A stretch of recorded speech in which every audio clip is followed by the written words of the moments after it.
নমস্কার, সোমা কুকিং ক্রিয়েশনে আপনাদের স্বাগত। আজকে আমি আরেকটা রেসিপি করব। এগুলো আমাদের গাছের দেশি পাকা আমড়া। এই পাকা আমড়াগুলো ফেলে না দিয়ে এই আমড়াগুলোর আজকে একটা টক রান্না করব। ভিডিওটা দেখবেন। সব আমড়া লাগবে না, অর্ধেকটা করব। আমড়াগুলোর খোসাগুলো ছাড়িয়ে নেব, ছাড়িয়ে নিয়ে তারপর রান্না করব।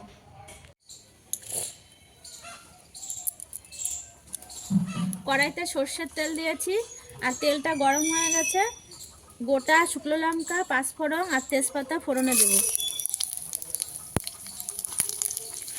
আমরা টকটা করার জন্য।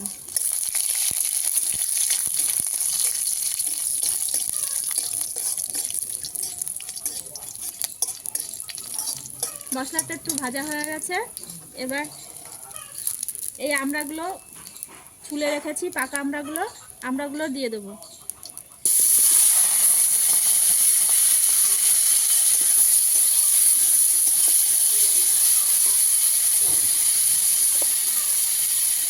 লবণ দেবো,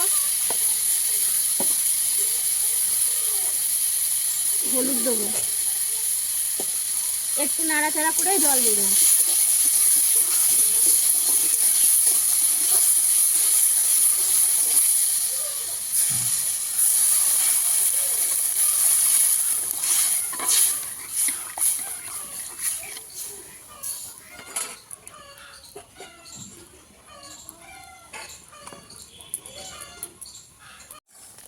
আমড়াটা ফুটে গেছে, এবার চিনি দিয়ে দেবো।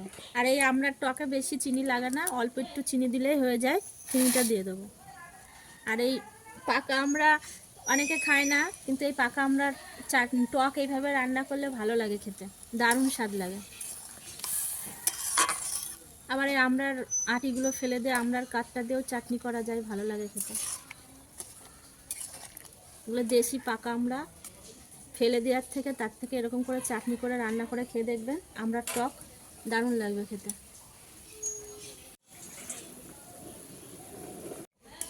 এই আমড়ার টকটা আমার রান্না হয়ে গেছে, দেখুন কি সুন্দর আর খেতে দারুণ লাগে। এরকম ঝোল ঝোলই হবে, এই ঝোলটাই খাবো।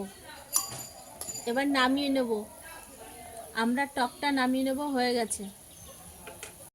আমড়ার টকটা আমি নামিয়ে নিয়েছি, দেখুন কত সুন্দর। আর এইভাবে পাকা আমড়াগুলো ফেলে না দিয়ে এভাবে আমড়ার টক রান্না করে খেয়ে দেখবেন, ভীষণ ভালো লাগে।